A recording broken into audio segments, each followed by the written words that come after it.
특강을 할 수 있게 은혜를 베푸신 하나님과 또 우리 원로 목사님 협의회, 그리고 또 귀한 장소를 내주신 우리 상동교회 이상조 목사님께 감사를 드립니다. 오늘 말씀에 여러분이 익히 하시는 이 시편 136편에 있는 말씀, 하나님이 대사를 행하셨다. Great thing, great works. 대사가 뭐냐? 성경적인 텍스트는 바로 바벨론 포로 잡혀갔던 이스라엘 백성들이 해방을 받은 것입니다. 그런데 해방이 대사가 아니죠. 해방해서 다시 고국에서 다시금 나라를 세웠기 때문에 그것이 위대한 일이 되는 겁니다. 자, 우리나라도 해방과 광복을 맞이했는데, 해방과 광복이 의미가 있는 것은 대한민국이 건국된 것이기 때문입니다. 그래서 의미가 있는 것이죠. 그래서 이렇게 없던 나라를 세우고 잃어버렸던 나라를 세우는 이 건국을 대사라고 합니다. Great thing이라고 하고, 또 동양적인 개념으로는 대업이라는 말도 씁니다. 대업이라는 말도 쓰고, 또 티엔밍, 천명이라고 합니다. 또 mandate of heaven, 하늘의 지혜와 능력을 가져야만 이 지상에 나라를 세울 수 있기 때문에 이 천명이라는 말 씁니다. 자, 그래서 내일이 이제 8.15 광복절인데, 광복절이면서 동시에 뭐죠? 광복 후 3년 후에 대한민국이라고 하는 나라가 건국된 건국절이기도 합니다. 그래서 우리 민족에게 있어서는 이 8.15가 바로 대사가 되는 것입니다. 놀라운 것은요, 이 광복절 어디서 시작되느냐? 바로 상동 감리교회 이 자리에서 시작했습니다. 진짜인지 아닌지 이제 잠시 후 제가 사진을 보여드리면서 말씀드리겠는데, 정동제일감리교회에서도 또 중앙교회에서도 제가 여러 가지 강의를 했었고, 이 상동교회에서도 제가 6.25 특강을 했던 적이 있는데, 우리가 맞이한 광복과 그리고 건국은 바로 어떤 의미에서는 이 상동교회에서 기도로 시작됐다는 것입니다. 자, 그러면 PPT를 보시면서 사진을 보여드리면서 제가 설명을 하도록 하겠습니다. 자, 여러분 보시면 오른쪽에 있는 사진이 바로 이승만 청년이 한성 감옥에서 특별 사면으로 석방된 기념 사진입니다. 안타깝게도 이 사진을 감리교 선교 역사학자들은 아펜젤러가 이승만 청년을 면회한 사진이다 그랬는데, 아펜젤러 선교사님은 1902년도 6월 10일 날 어청도에서 세월호 조작 사건과 똑같이 위장 선박 충돌 사고로 순교를 당하셨죠. 그 다음에 장로교 선교사들은 저게 언더우드 선교사가 이승만 청년을 면회한 사진이다 그랬는데, 아펜젤러 선교사님이 순교하신 이후에 언더우드 선교사님이 적극적으로 한성 감옥에 이승만 청년을 돌아봤기 때문에 한성 감옥 사진은 다 언더우드 선교사님이 촬영했습니다. 그래서 언더우드 선교사가 면회한 사진이라 그러는데, 이거는 면회 사진이 아니죠. 어떻게 면회를 감옥 밖에서 합니까? 조금 역사를 아는 분은 헐버트 선교사가 이승만 청년의 석방을 맞이했다 그러는데, 그것이 아니고 누구죠? 바로 제중원 세브란스 병원장 에이비슨 선교사님이 이승만 청년을 영접하는 사진입니다. 여러분, 이승만 청년이 얼마나 대단한고 하니, 에이비스는 고종 황제의 주치였습니다. 고종 황제의 주치였는데 동시에 감옥에 있는 이승만 청년의 주치였습니다. 그래서 감옥에 있는 동안에 이승만 청년의 건강을 돌봤을 뿐만 아니라, 여러분도 아시는 대로 1902년도에 콜로라가 엄청나게 감옥에 한양도성에 있었을 때, 그때 이승만 청년이 에이비슨 제중원 선교사의 지시를 받고 콜레라를 퇴치한 그런 역할도 했기 때문에 에이비슨 선교사님과 굉장히 친밀했습니다. 그래서 이것은 에이비슨 선교사님이 바로 석방에서 영접하는 장면입니다.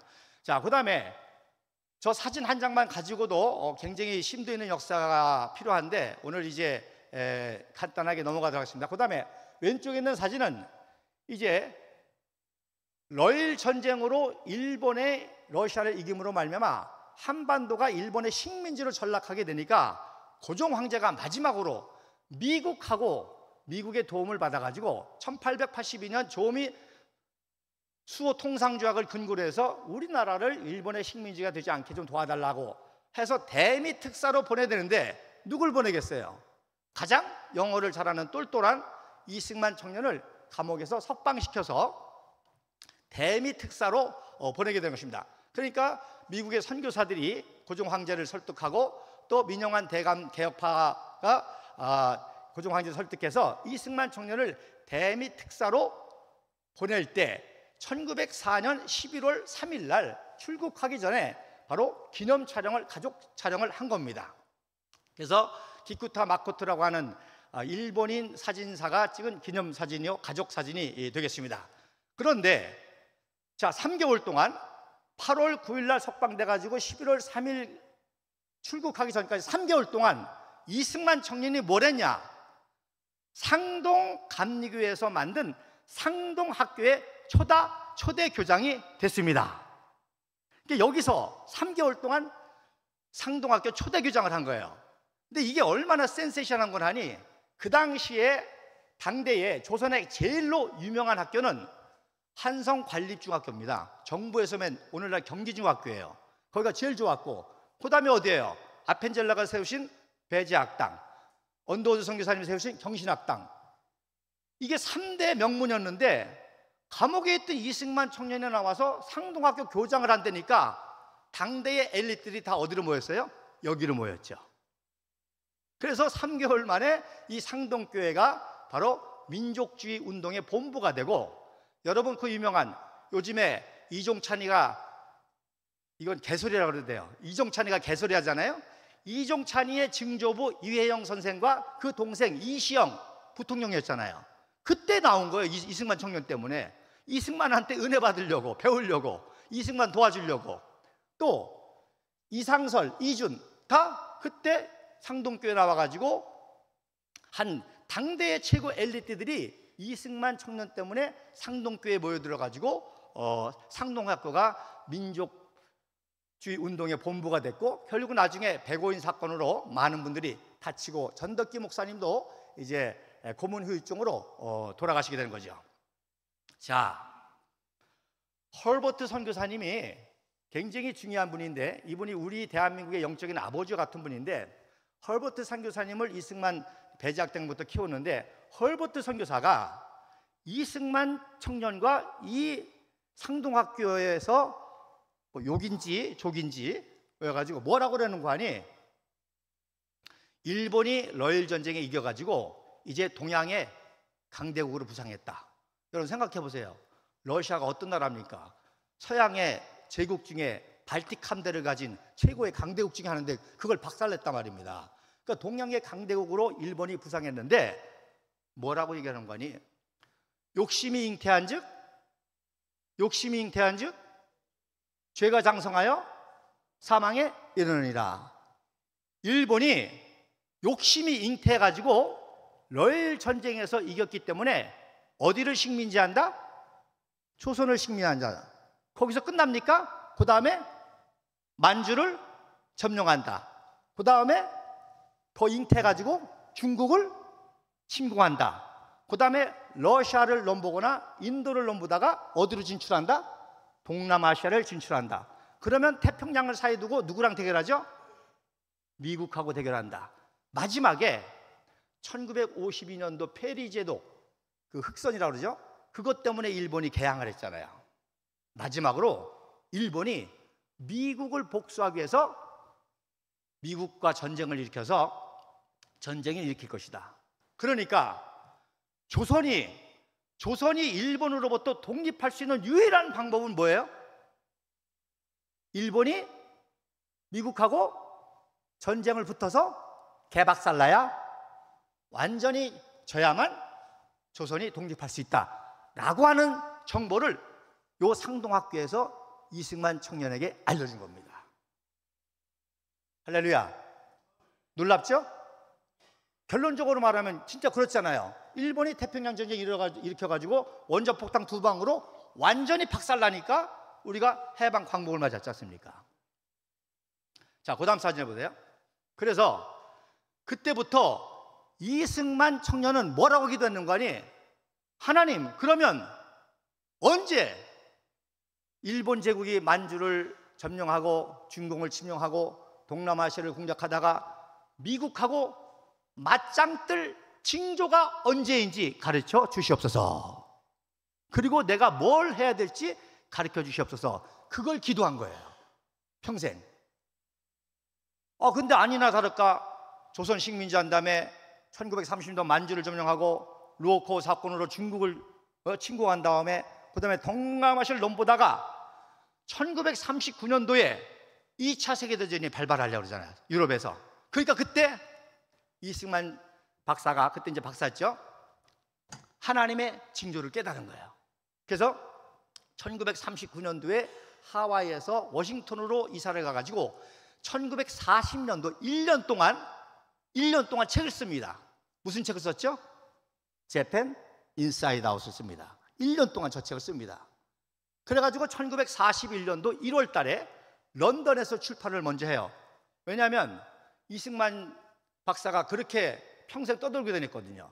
야, 일본이 욕심이 돼가지고 봐라, 만주 점령했지, 봐라, 조금 있으면 중국 정복한다, 동남아 침공한다, 이제 미국을 상대로 전쟁을 일으킬 거야. 그러면 일본이 패망해서 우리가 독립할 수 있다고 이렇게 떠들고 다니니까, 아유, 저 늙은이는 지 나라 독립하려고 일본이 전쟁을 일으킨대, 미국을 상대로. 저 독립에 미친 늙은이라고 그렇게 조롱하는 거예요. 그러니까 런던에서 먼저 출판을 했습니다. 그랬더니 이 책이 센세이션을 일으키니까 7월 달에는 뉴욕에서 이제 출판을 또 했습니다. 그랬는데 1941년도 12월 7일 날 무슨 일이 일어나죠? 진주만 폭격이 일어나잖아요. 진주만 기습이 일어나잖아요. 그러니까 이승만이가 떠들던 말이 진짜 맞네. 그래서 일약 동양의 선지자로 전 세계에 센세이션을 일으킨 사람이고, 곧바로 전쟁이 일어나니까 미국의 국무부, 전쟁부, CIA 전신 OSS의 이승만 박사가 자문위원이 됩니다. 그래서 그때부터 이승만 박사가 본격적인 건국 운동을 하는 거죠. 자, 그래서 동양 최초로 베스트셀러가, 동양인이 쓴 책으로 세계 베스트셀러가 바로 저 재팬 인사이드 아웃입니다. 그리고 저기에는 세 가지 중요한 내용이 있는데, 오늘은 바로 일본이 진주만을 기습할 것이다. 그렇게 했는데 정말 그 예언이 이루어졌단 말입니다. 그러니까 그동안에는 독립운동을 하라고 돈이 없어가지고 쫄쫄 굶었는데, 저 엄청난 이제 인세로 말미암아 이제 독립운동을 풍부하게 되죠. 자, 그 다음 사진에 보면, 자, 이렇게 전쟁이 일어나니까 이승만 박사가 이제 한국민에게, 동양인에게 소망을 주었다. 일본이 지금은 기고만장해가지고 전쟁을 일으켰지만 반드시 패망한다. 그러니까 한국에 있는 조선민족들은 어떻게 해서든지 살아만 있어라. 살아만 있으면 독립운동이다. 할렐루야. 중요한 겁니다. 자, 조금 있으면 일본이 패망할 테니까 괜히 국내에서 독립운동하다고 세상말로 까불다가 목숨 잃어버리면 그것처럼 불행한 게 없잖아요. 그러니까 일본 밖에서는 무장 독립운동을 하되, 일본 조선 식민지 내에서는 어떻게 해서든지 살아있기만 하면 독립을 할 거고, 그러면 그때 나라를 세우는데 여러분들이 기여할 수 있다. 그렇게 소망을 주기 위해서 바로 방송을 하게 됩니다. 그게 그 유명한 VOA, 보이스 오브 아메리카 방송입니다. 저는 워싱턴에 있는 이승만입니다. 지금 일본 제국이 욕심이 잉태하여 미국을 상대로 전쟁을 일으켰지만 반드시 불벼락으로 망할 것입니다. 언제? 1942년 1월 19일 날 녹음을 한 거예요. 녹음을. 굉장히 중요합니다. 12월 7일 날 전쟁이 일으켰죠. 근데 1월 달에 일본이 불벼락으로 패망할 거라고 하는 이 방송을 녹음해 가지고, 그래서 그때부터 매주 한 번씩 바로 동양과 한반도에 이 방송을 펼친 겁니다. 그래서 그게 유명한 단파방송 독립운동 사건입니다. 마지막도, 즉 이 단파방송을 몰래 듣고 전하는 거예요. 야, 미국에 있는 이승만 박사가 말하는데 일본이 지금 전쟁을 일으켰지만 반드시 패망한다더라. 그래서 그 당시 조선에는 어떤 종교 단체가 생겼는가 하니 일본 패망 신자라는 종교 단체가 생길 정도였어요. 일본은 반드시 패망한다. 일본 패망 신봉자라는 말이 생겼고, 그래서 그 이승만 박사의 이 방송을 듣고, 단파 방송을 몰래 듣고 전한 사건이 단파 방송 사건으로, 이 방송을 들은 사람, 이 방송을 전한 사람은 다 일본들이 다 잡아가지고 감옥에 투옥을 했죠. 그래서 저 오른쪽 사진이 바로 뉴욕의 월드 오브 라디오에서 녹음하는 장면이고, 그 다음에 그 녹음한 걸 가지고 LA의 VOA 보이스 오브 아메리카로 가는 그런 장면이고, 그 다음에 이제 허버트 선교사와 함께 본격적으로 대한민국 건국운동을 하는 것이죠. 놀랍죠? 그러니까 1904년도에 들었던 예언이 40년, 거의 40년 만에 이루어진 거예요. 그러니 허버트 이 선교사님이 얼마나 반갑겠습니까? 자, 그래서 그 다음 장면, 그 다음 사진 보세요. 자, 그 다음 사진 하나 주세요. 예. 자, 그래서 3년 후에 이제 1945년 8월 6일 날 히로시마에 원자폭탄이 떨어지죠. 원자폭탄이 떨어지니까, 자, 미국이 일본을 점령하려니까 너무너무 희생이 커. 그러니까 소련 좀 참전해가지고 북쪽에서 압력을 가하면 전쟁이 일찍 끝날 줄 알고 소련에게 전쟁 물자도 도와주고 돈도 주고 도와주는데 이 소련 놈들이 참전을 안 하는 거예요. 그러다가 언제 참전합니까? 히로시마에 원자폭탄이 떨어지니까 그때 이제 소련이 8일 날 대일 선전포고를 합니다. 그리고 9일 날 나가사키에 원자폭탄이 떨어집니다. 그랬더니 소련이 이제 막 밀고 들어오는 거죠. 자, 여기서 굉장히 중요한 역사가 있습니다. 이 당시 박정희는 만주군 중이면서 광복군의 비밀 요원이었고 미국에게 정보까지 제공하는 그런 최고의 엘리트 군인 천재 장교였습니다. 이 박정희 중위가 그 당시 관동군의 상황을 다 파악해가지고 광복군뿐만 아니라 미군에게 정보를 제공한 거예요. 지금 관동군은 허수아비다. 모든 주력이 동남아 전선에 빠져 있기 때문에 이거 지금 허수아비다. 그래서 지금 소련이 저렇게 진주하는데 빨리 구체적으로 187 공정연대, 낙하산 부대라는 거, 이 공정연 1개 연대만 만주에 투하해도 소련이 못 들어오고 만주와 한반도는 누가 점령한다? 미국이 점령한다는 거예요. 그럼 공산화 돼야 안 돼요?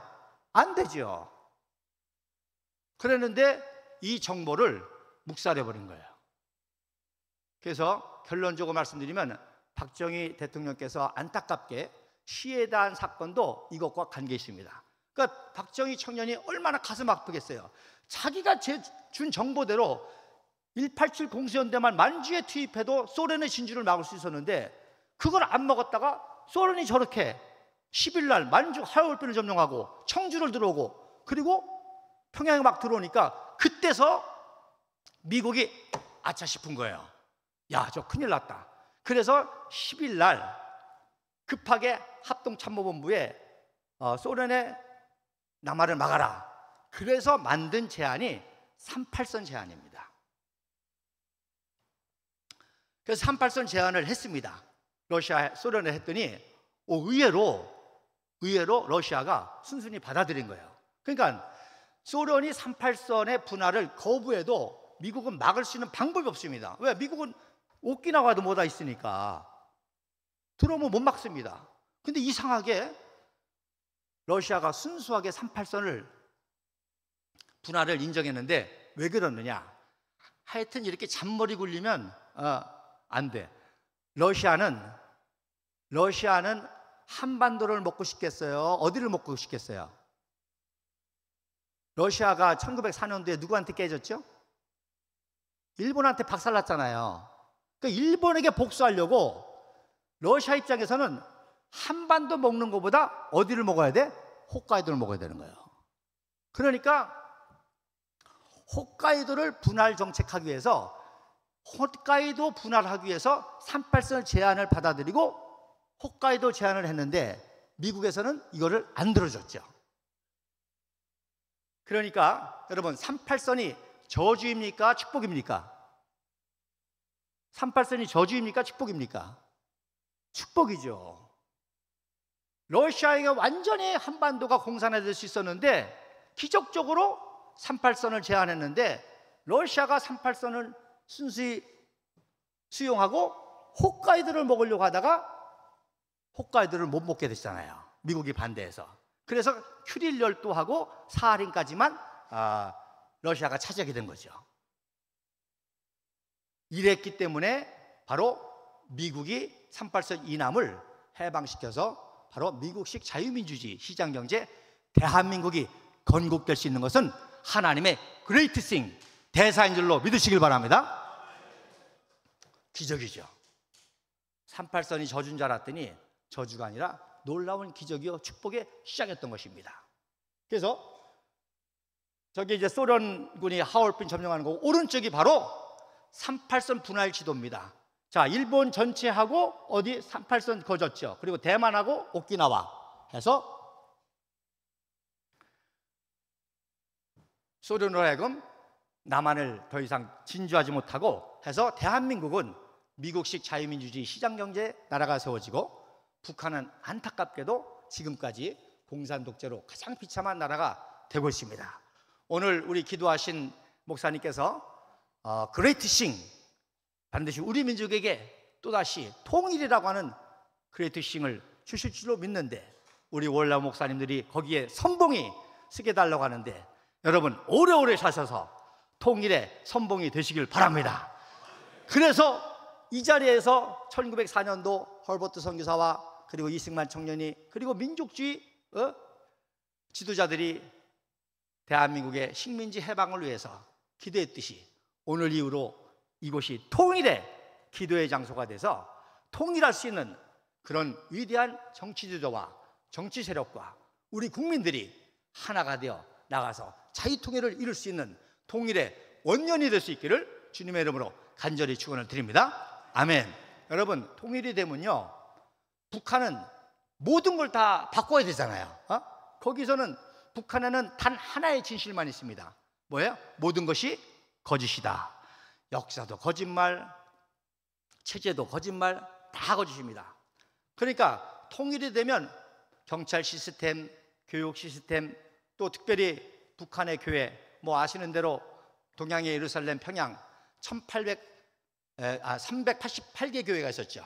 그래서 해방 당시에 북한은 기독교 인구가 40만이었고 남한은 20만이었습니다.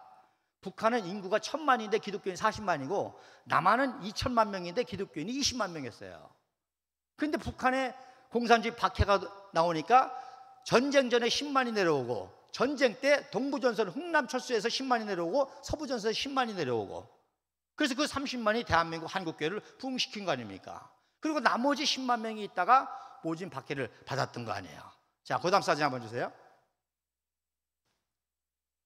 자, 그래서 8월 15일 날 드디어 해방을 맞이했는데 8월 15일 날 오른쪽 사진은 8월 15일이 아니라 8월 16일입니다. 8월 16일은 다 얼떨떨했어. 일본 천황이, 일본 일왕이 항복 방송을 했는데도 이게 뭐야? 진짜야? 그래서 8월 15일 날은 다 어리둥절했습니다. 여러분들 그 사진에 보면 뭐 해방의 감격의 기쁨, 서대문 형무소 그거 다 16일 이후 상황입니다. 자, 16일 날 서울역에서 저렇게 이제 그제서 나와가지고 해방 웰컴, 누구를 웰컴하는 거죠? 연합군 웰컴이죠. 근데 연합군의 주력은 누구예요? 미국입니다. 미국을 환영하는 거예요. 그랬는데 저기 사진이 시장인데 오른쪽 사진이 이제 그 서울역에 진입하는 것이고 가운데 사진이 서울역 보이시죠? 뒤에 조금 더 진출한 사진입니다.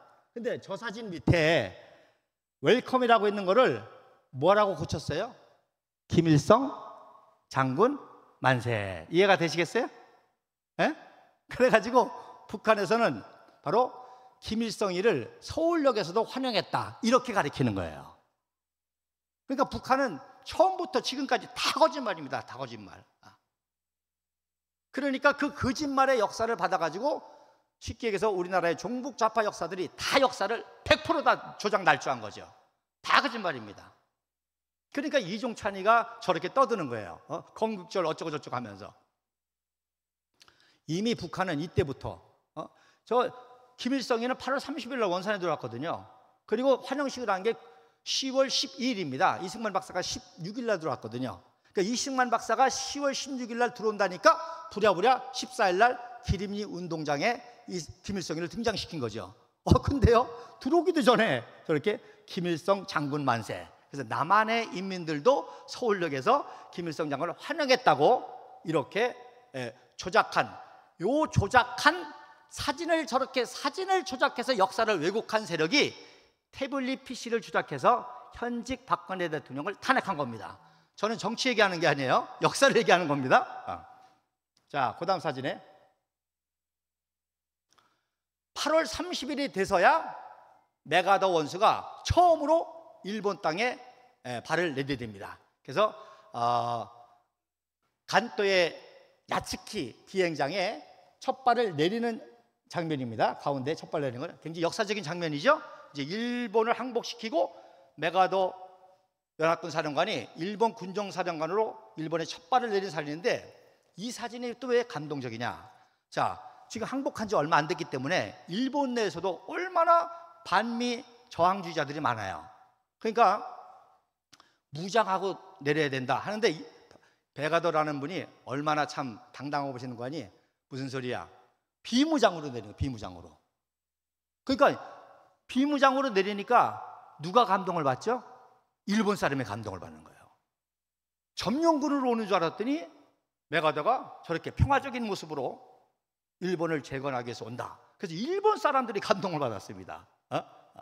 그러니까 메가더가 전폭적인 그런 일본 사람들의 지지를 받고 일본을 자유민주주의 나라로 만들 수가 있었죠. 그래서 그 자리에 메가더 동상을 세워서 일본 민주주의 아버지라는 동상을 세웠습니다. 자, 이승만 박사가 이제 한국에 빨리 와가지고 나라를 세워야 되는데 미 국무부에서 비자를 안 내주는 거예요. 비자를 안 내주는 거예요. 이미 미 국무부의 동아시아 담당관 알거 히스라는 놈이 소련 간첩이에요.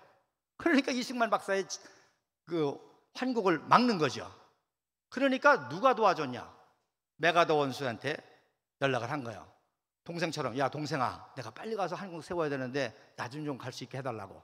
그랬는데 또 CIA의 부국장이, 동아시아 담당 부국장 밀라드 프리스턴 굿펠로우라고 하는 대령인데, 이분이 또 이승만 박사를 또 존경해가지고 이승만 박사를 도와주는 거예요. 이분이 환국 수석을 받고, 그리고 이승만 박사 정치 고문이 돼가지고 대한민국을 건국하는데 큰 역할을 했던 거예요. 그러니까 대한민국이 건국된다는 거는, 이거는 하나님의 역사기도 하지만 이승만이라고 하는 탁월한 지도자의 이런 국제적인 인맥이 있었기 때문에 이게 가능한 거죠.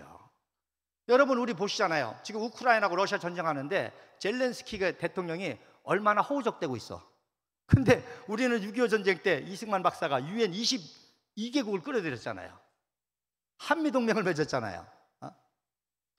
이게 가능할 수 있었던 거는 이런 세계적인 네임밸류와 명성과 그런 국제적인 인맥이 있을 때 가능한 거죠. 그래서 메가더 원수에게 압력을 넣으니까, 하지 중장은 메가더의 부하잖아요. 그러니까 하지 중장이 보고서를 올립니다. 지금 공산 빨갱이들이, 좌익 세력들이 난동 부리고 좌우 대립이 극심한데 하루속히 이승만을 환국시켜서 전국을 안정시켜 주십시오라고 메가더 원수에게 보내고, 메가더가 트루먼 행정부에 보내서 이제 환국을 절차를 밟게 되는 거죠. 그래서 미 국무부에서 반대하니까 메가더가 군용기로 모십니다. 근데 그 당시 미국의 규정은 민간인은 군용기를 탑승할 수가 없습니다. 그러니까 어떻게 했어요? 특수 정보 장교 육군 대령으로 임명했습니다. 그래서 이승만 박사가 육군 대령 계급장을 달고, 그리고 비행기를 타고 김포공항에 내렸죠. 그 전에 일본에 내려가지고 야스키 공항, 메가더가 내린 데 똑같이 내려서 이승만 박사가 일본을 리서치하고 메가더를 만나고, 메가더가 하지를 불러내서 이승만 박사를 접견시키고 그리고선 이제 한국을 하게 됩니다. 자, 그래서 오른쪽 사진이 바로 이승만 박사가 워싱턴에서 출발하기 전에 기자회견하는 그런 사진이겠습니다. 자, 그 다음 사진에 보시면 9월 8일 돼서야 그제서야 이제 미군이 제24군단이 인천에 내려오게 되죠. 자, 인천에 미군이 내리게 되는데, 자, 미군이니까 인천 부도항에 기독교인들이 그동안 기도했잖아요. 해방문에서 기도했고 또 미국 선교사들이 자기네들 도와줬잖아요. 그러니까 이제는 미국의 도움과 미국 선교사들의 도움을 받아가지고 나라를 세워야 되니까 미국에 온다고 인천 제물포항에서 막 기독교인들이 환영을 하는데 알아들을까 못 알아들을까? 못 알아듣는 거예요. 근데 24군단을 상륙시키기 위해서 미 해군이 같이 들어왔는데 미 해군의 군의관 조지 주어르 윌리엄스 중령이 통역을 해주는 거예요. 깜짝 놀라가지고 아니 당신 어떻게 한국말을 잘하고 통역을 해주냐 그랬더니 이 윌리엄스 중령이 누구냐? 바로 프랭크 크랜스턴 윌리엄 공주 영명학교 선교사의 아들입니다. 1906년도에 와서 1907년도 인천에서 태어났어요. 그리고 나중에 미 해군이 돼가지고 군의관이 된 거거든요. 놀라운 거는요, 미국 선교사들이 한국에 와서 사역하면서 한국 이름을 갖잖아요. 윌리엄스 선교사는 이름이 우리암이야. 근데 아들을 낳았는데 뭐라고 줬어요? 뭐라고 줬어요? 수준 높으시네. 광복이라고 줬습니다. 광복. 빛을 회복한다. 광복을 줬습니다. 그랬더니 일본이 한일합방 후에는 이 이름도 독립운동이라고 박해하는 거예요. 그래서 회복할 복자를 뭐로 바꿨어요? 복복자로 바꿨습니다. 그 정도로 일본이 악랄하게 했던 거죠. 그래서 하지 중장의 첫 통역관이 바로 윌리엄스 중령을 한 것이죠. 그리고 놀라운 거는 뉴욕의 스펠만 주교가 하지하고 같이 왔습니다. 이 스펠만 주교가 누구냐? 여러분, 뉴욕 주교는 대단합니다. 뉴욕에 뭐가 있죠? 유엔 본부가 있습니다. 그 뉴욕의 주교는 굉장히 정치적 영향이 있는 분인데 이 스펠만 주교가 이승만 박사의 또 팬이야. 이승만 박사 독립운동을 하신 분이에요. 독립운동 도와주신 분이야. 그래서 스펠만 주교가 같이 왔습니다. 이 말은 무슨 얘기입니까? 미 군정이 한반도에 왔다는 것은 종교의 자유, 신앙의 자유, 언론 출판의 자유, 집회 시위의 자유, 미국과 똑같은 자유민주주의 국가가 시작된다는 의미죠. 그죠? 자, 그 다음 사진 한번 보세요. 이승만 박사가 곧바로 인도에 있는 우리암 선교사, 윌리엄스 선교사를 빨리 미 군정청에 무슨 고문? 농업 고문으로 보내라. 여러분, 한강의 기적 하는데 한강의 기적의 진짜 기적은 산림녹화입니다. 산림녹화 다 아시죠? 이 산림이라는 거는 사람의 힘으로 되는 게 아니잖아요. 이 세계 역사학자들이 놓는 거는 경제발전, 경부고속도로, 원자력, 이건 다 이해가 돼.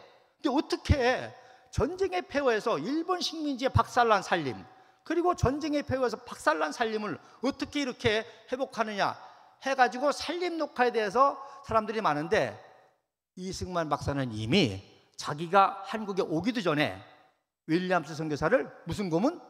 농업 고문으로 보내서 산림 녹화부터 하라는 거예요. 할렐루야. 야, 나는 역사 연구하면서 이걸 보고요, 소름이 쫙쫙 끼쳐. 소름이 쫙쫙 끼쳐. 어떻게 이런 천재, 이런 예언적, 이런 세계사적인 힘을 그래서 윌리엄스 선교사님을 농업 고문으로 빨리 보내라고 메가더는 지시를 내립니다. 일본이 식민지하면서 1940년도에 미국 선교사를 다 내쫓죠. 마지막에 추방당한 선교사 중에 하나가 윌리엄스 선교사입니다.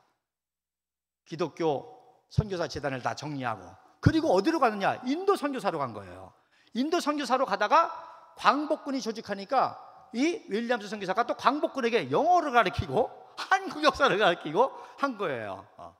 그래서 최근에 저 사진이 발견이 돼가지고 보훈부에서 건국 훈장을 드리죠, 우리암 박사에게. 그래서 오른쪽이 바로 선교사지만 광복군을 위해서 활약했기 때문에 군복을 입은 사진이고, 왼쪽 사진은 제가 아직도 아이덴티파이를 못하는데 저게 아마 아들 계급장을 보면 저게 중령 계급장이거든요. 소령이나 중령 계급장인데 아들이 아닌가 그렇게 생각하고, 그래서 먼저 윌리엄스 선교사가 농역 고문으로 와서, 그러니까 쉽게 얘기해서 미 군정청은 미군이 다스린 게 아니에요. 누가 다스렸어요? 선교사들이 한 겁니다. 다 선교사들이다. 그리고 그분들이 다 누구예요? 이승만 박사를 도와준 분이고 이승만 박사의 지시를 따르는 분들이잖아요. 자, 그 다음 사진에, 그래서 11월 16일 날 이제 김포공항에 옵니다. 그래서 오른쪽 사진이 이제 하지 사령관이 순종 황제가 타던 어차라고 그러죠. 어차, 황제 승용차 어차를 김포공항에 보내가지고 이승만 박사를 조선호텔로 모시는 장면이고, 그래서 조선호텔에서 여장을 푼 다음에 하지 중장을 이렇게 만나는데, 하지 중장 굉장히 부담스럽죠. 왜? 아유, 자기의 상관 하늘 같은 메가더 원수를 동생 취급하니까 이승만 박사가 굉장히 부담스럽겠죠. 표정에 나타나죠. 참 사진이 재밌습니다. 자, 그 다음 사진에, 자, 그래서 1945년 10월 20일 날 연합군 환영식이 중앙청 앞에서 있었습니다. 잘 들으세요. 연합군 환영식입니다. 그러니까 오른쪽 사진에 연합군이 그 당시에 뭐예요? 미국, 영국, 중화민국군, 그 다음에 소련도 들어가잖아요. 그러니까 4개국 국기를 장식해놨죠. 잘 보셔야 돼요. 자, 성조기, 중화인민국기, 태극기, 소련기, 유니언잭, 영국기가 장식을 해놨습니다. 그러니까 종북 좌파가 뭐라고 개고품합니까? 미군은 무슨 군이다? 점령군이고 소련은 해방군이라는 거예요. 자, 그러면 자 보세요. 4개국이 같이 왔는데 미국이 점령군이면 소련도 뭐예요? 점령군이지. 영국도 점령군이지. 그러니까 사진 한 장만 가지고도 종북 좌파 역사는 끝입니다. 다 거짓말이에요. 그런데 북한의 소련은 지들 마음대로 들었잖아요. 소련이 지들 마음대로 들었잖아요. 그건 뭐예요? 점령군이지. 그럼 들어와서 좋다 이거. 들어와서 좋아서 잘만 하면 누가 뭐래? 기독교인들 박해하고, 뭐 여러분들 아시는 대로 강간하고 시계 다 뺏어가고, 그게 점령군이지 뭐야. 근데 종북 좌파는 소련은 해방군이고 남한의 미군은 점령군이라는 거예요. 사진 한 장으로 게임 끝나지 역사는. 자, 4개국이 같이 들어와서 4개국 국기를 같이 걸어놨는데 미군이 점령군이면 소련도 점령군이잖아요. 그래서 연합군 환영식을 했는데, 자, 아무래도 미 군정에서는 정치적인 중립을 지켜야 되니까 이승만 박사를 민간인 자격으로 참석을 시킨 거예요. 그런데 말씀드린 대로 윌리엄스 선교사님이 실세가 됐잖아요. 그러니까 초대 경무부장이 누구죠? 조병옥 박사입니다. 조병옥 박사가 누구예요? 공주영문학교 제자예요. 윌리엄스 선교사. 그리고 윌리엄스 중령의 친구예요. 그러니까 경무부장이 됐지. 그래서 경무부장이니까 이 행사를 주도하면서 사회를 보는데 난데없이 이승만 박사는 그냥 인사만 하기로 했거든. 인사도 아니고 그냥 참석만 했거든. 근데 조병옥 박사가 난데없이 지금 이 자리에 이승만 박사가 와 계십니다. 그랬더니 군중들이 어떻게 됐어요? 난리가 났겠죠. 막 감격하고 눈물이 나는데 거기다 또 멋진 연설을 했죠. 여기 지금 중앙청의 하얀 건물 백악은 박해와 억압의 상징이지만 이승만 박사의 흰머리는 독립의 상징입니다.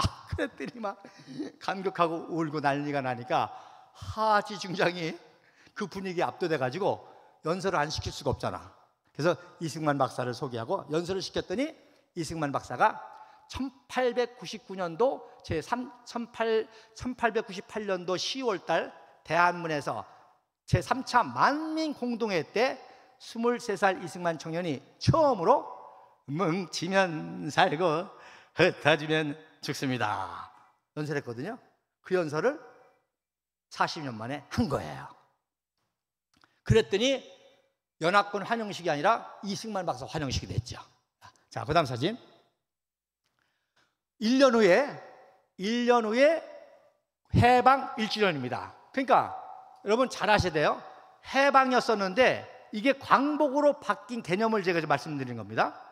자, 미 군정청에서 주관하기 때문에 해방 1주년이었어요. 그런데 참 스케일이 커. 월드 피스, 세계 평화와 코리안 리버레이션, 해방 1주년 기념식을 했는데, 자, 국기 배열이 바뀌었죠. 그죠? 성적이 유니언잭, 중화인민국기, 소련기. 아까 1년 전에는 뭐예요? 성적이 중화인민국기, 러시아기, 유니언잭 이렇게 했었잖아요. 바뀌었잖아요. 그죠? 그러니까 이런 거 하나하나가 굉장히 중요한 겁니다. 이걸 주의 깊게 못 보면 막 헷갈리는 거예요. 저거를 45년 사진이라고 그러고. 이때 이승만 박사가 연설을 하는데, 이때 연설을 제가 녹음을 풀었는데 워낙 오래된 거라 잘 안 들리는데, 내용이 뭔고 하니, 일본 제국의 함대를 미국이 격파 괴멸시킴으로 말미암아 우리가 해방을 얻었으니 미국에게 감사해야 됩니다. 할렐루야. 감사 안 하는 놈은 다 매국노죠. 그죠? 미국. 그래서 일본 해군 항공모함으로 진주만 기습했잖아요. 일본 해군을 괴멸시켜서 했다고 연설하는 장면인데, 바로 하지 중장, 아치폴드 군정장관, 그리고 하지 중장, 그리고 민족대표 33인 중에 유일한 생존자 오색창 선생입니다. 이때 나이가 82살이었어요. 그래서 이때 그 만세삼창은 항상 오색창 선생이 먼저 했어요. 이 박사님이 연설한 사진입니다. 자, 그 다음 사진에, 자, 47년도 이제 해방 2주년 때입니다. 해방 2주년, 광복 2주년 때, 이때부터 이제 광복이라는 말이 나오기 시작하는 거예요. 이승만 박사가 이제 건국의 지도를 떠오르면서 해방을 광복으로 이제 바꾸게 되는 거죠. 그러나 이때만 해도 아직 나라가 안 생겨졌기 때문에 정치적인 중무로 이때는 연설을 못 하겠습니다. 이승만 박사는. 근데 재미난 거는, 자, 왼쪽에 보면 서울운동장, 지금 동대문 운동장인데 약 10만이 모였습니다. 이거 엄청난 인파입니다. 그 당시 인구가 300만 정도밖에 안 되는데, 보면요, 다 뭐예요? 한국노총, 노조야, 노조. 무슨 뜻입니까? 종북 좌파 빨갱이들이 노조를 장악해가지고 건국 과정에 얼마나 파업하고 테러를 많이 일으켰어요. 그러니까 이승만 박사가 저 빨갱이 노조를 대적하기 위해서 뭘 만들었어요? 한국노총을 만든 겁니다. 한국노총. 그러니까 저 사람들은 다 한국노총 사람들이에요. 그러니까 이분들 다 우익입니다. 우익. 그러니까 빨갱이 노조가 하도 지랄 발광, 민노총 지랄 발광하니까 한노총을 만들어가지고 제압하고, 이들이 이승만 박사의 건국을 지지하는 지지 현수막을 하면서 이렇게 했던 거죠. 근데 지금 한노총도 비슷하게 돼버렸어. 민노총처럼. 오른쪽 사진 참 재밌습니다. 자, 북한에서는 스탈린의 꼭두가시 정권이 세워지는데, 그거를 실질적으로 하는 놈이 누구냐? 소련 군정장관 스티코프입니다. 스티코프가 와서 보는 거예요. 그래서 맨 오른쪽에 그 하얀 모자 쓴 놈이 있죠. 저 놈이 스티코프입니다. 스티코프. 그리고 그 옆에가 이승만 박사 앉아 있죠. 그리고 그 사이에 앉아 있는 분이 바로 평양 남산교회 담임 목사 출신으로 첫 재헌의회에서 기도를 한 이은영 목사님입니다. 일부러 앉힌 거예요. 공산주의 박해가 심하니까 이승만 박사가 조만식 선생 내려오라고 그러는데, 조만식 선생님이 북한 양떼를 지키다고 안 내려오고, 평양 남산교회 송정근 목사님 내려오라니까 북한 양떼를 지킨다고 안 내려오고, 그 송정근 목사님의 외손녀가 제 처입니다. 그리고 장대현 교회의 김하식 목사님 내려오라니까 교회 지키다 안 내려오니까 누굴 내려온 거예요? 이은영 목사가 내려온 거예요. 그 이은영 목사를 종로 울구에 재헌국 회원시켜가지고 재헌에 기도를 시켰죠. 이승만 박사가. 그 직전 전회에 그 사이에 일부러 딱 앉힌 거예요. 스티커프 옆에. 야, 니네들 박해해가지고 이은영 목사가 월남했어. 그러니까 이때는 연설을 안 하셨습니다. 자, 그 다음 사진에, 자, 드디어 8월 15일, 1948년 8월 15일 광복절, 즉 3주년 때에 대한민국 건국이 이루어졌습니다. 건국식이 이루어진 거예요. 그래서 영어 팜프렛이 내셔널 셀레브레이션입니다. 국가 건립 축하식입니다. 그러니까 이렇게 건국이라고 딱 명분이 되어 있는데, 종북 좌파들은 길길이 날치죠. 뭐 건국절이 어디냐? 1919년이 상해 임정이 건국절이다. 상해 임정의 초대 대통령이 누구야? 이승만 박사인데. 자, 그래서 어쨌든 저게 이제 대한민국 정부 수립 국민 축하대회입니다. 그래서 아치가 있고, 그다음에 저게 팜프렛인데, 그 당시 이제 그 행사 팜프렛인데, 재미난 거는 지금은 국기에 대한 경례하고 난 다음에 애국가를 불렀죠. 그 당시는 국기가 개항될 때 국기에 대한 경례를 하고 애국가를 불렀습니다. 자, 국기가 쫙 올라가는 중에. 그 사진 되겠습니다. 자, 그 다음 사진에 보면, 요거까지만 하고, 개천절에 또 모이시면 제가 그때 또 하도록 할게요. 자, 이게 이제 중요한 거라. 자, 건국식 때에 메가더 원수가 참가를 했는데, 메가더 원수가 최초의 국가 원수로 참석합니다. 자, 메가더 원수가 연합군 사령관이면서 미 국동군 사령이면서 뭐죠? 일본 군정 사령관이에요. 일본의 국가 지도자가 메가더입니다. 그러니까 일본의 국가 지도자 자격으로 대한민국에 와서 축하를 해준 겁니다. 자, 그런데 오른쪽에 보니까 윤치영 내무부 장관이 뭘 선물하죠? 뭘 선물을 합니다. 저게 뭐냐? 200년 된 조선 향로입니다. 참 감사하게도 제가 이 사진을 찾았습니다. 제가 그동안 전설로만 들었거든요. 전설로만. 무슨 얘기냐? 1904년도 러일 전쟁 때 메가더 장군 아버지가 전쟁 감독관으로 조선을 왔습니다. 그때 육사를 졸업한, 수석으로 졸업한 메가더가 육군 중위로 부관으로 따라왔어요.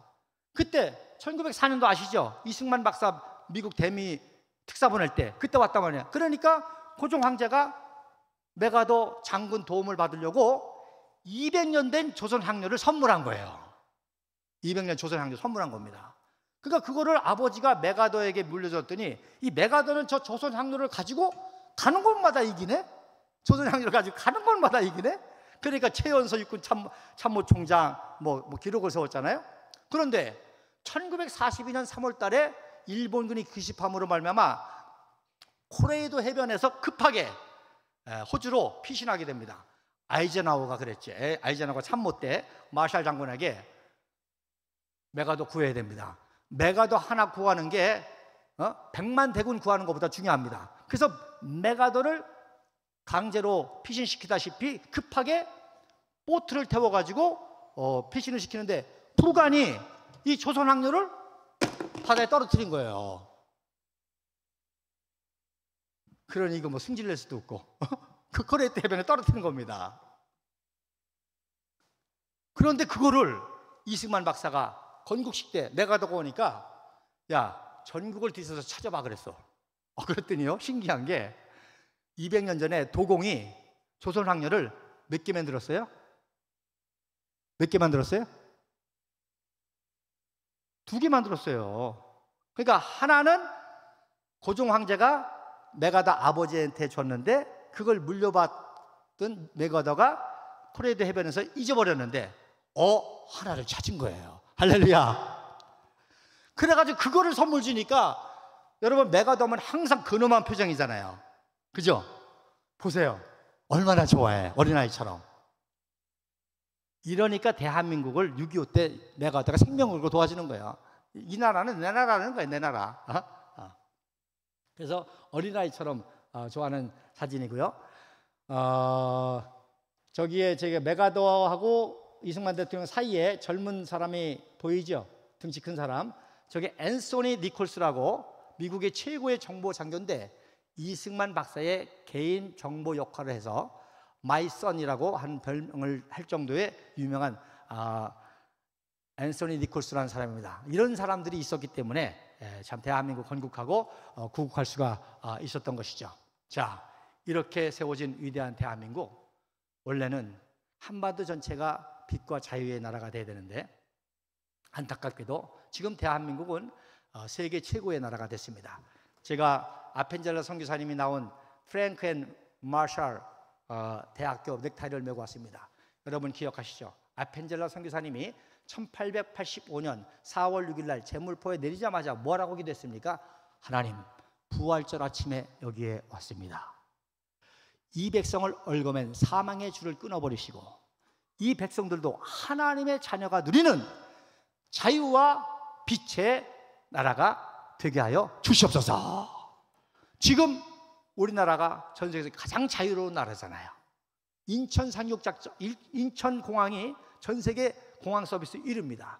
제가 1993년도에 바로 세계를 나갔습니다. 이 위대한 대한민국을 세계에 전해야 되겠다. 그래서 나갔습니다. 나가서 보니까 이거는 선교가 아니라 대한민국이 망가지게 생겼어. 청년 청소년들이 다 역사가 왜곡돼 가지고 이 위대한 대한민국 역사를 잊어버리고 건국절이 어떠니 뭐 그러면서 이거 선교할 게 아니라 나라 살려야 되겠다. 그래서 2015년에 제가 이런 역사 강의만 하려고 나와서 전국적으로 강의하게 됐던 겁니다. 어쨌든지 간에 그래도 지금 자유의 나라, 그 다음에 빛의 나라가 됐잖아요. 원자력 세계 1위입니다. 시간이 없어서 제가 다 사진 못 보내주지만 이승만 박사가 매년 중요한 전국의 구상이 있을 때마다 양화진을 방문합니다.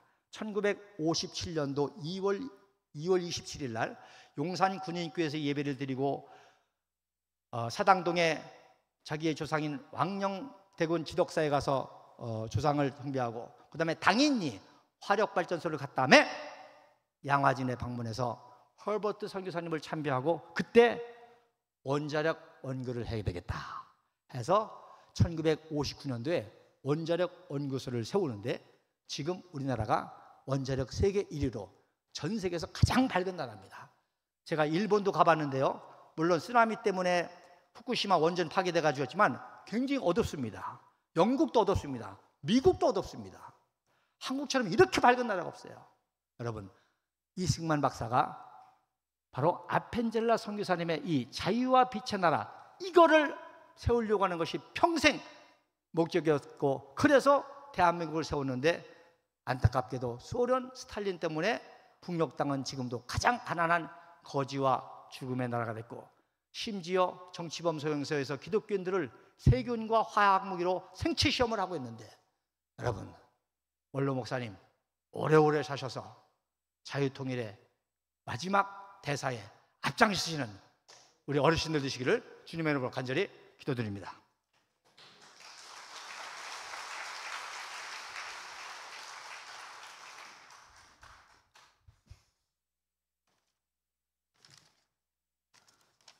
귀한 말씀에 은혜가 되신 줄로 믿습니다. 수고하신 우리 강사님 한 번 더 박수로서.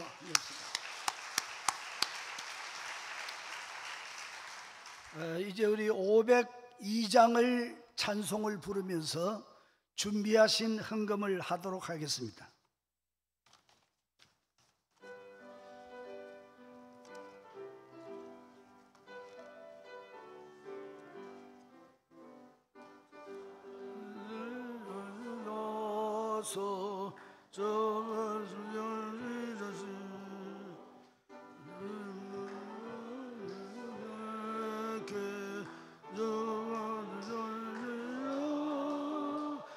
빛의 사자들이여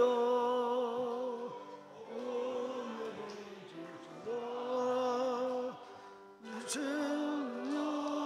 밝게 비춰라 사자들이여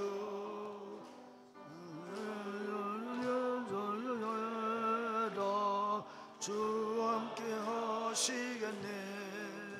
주의 거신 사랑을 전파하며 복음의 빛 비춰라 빛의 사자들이여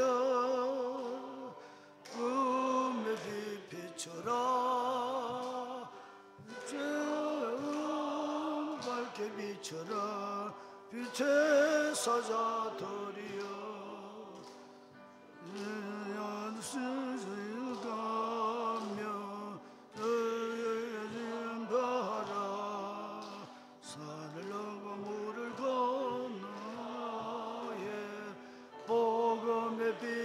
비춰라 빛의 사자들이여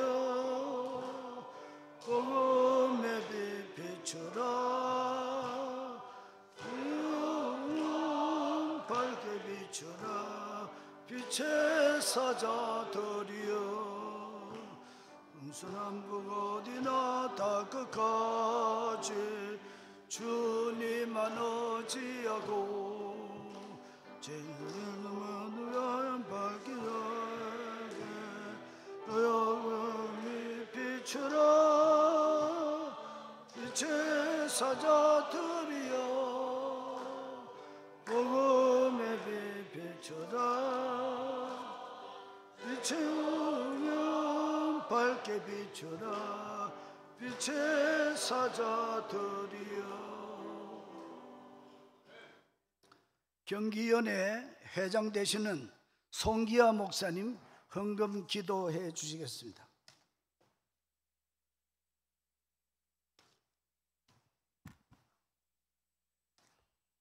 어두움과 가난과 우상 숭배로 찌들어 아무런 소망이 없던 이 백성, 이 민족을 구원하시려고 선교사들을 보내주시고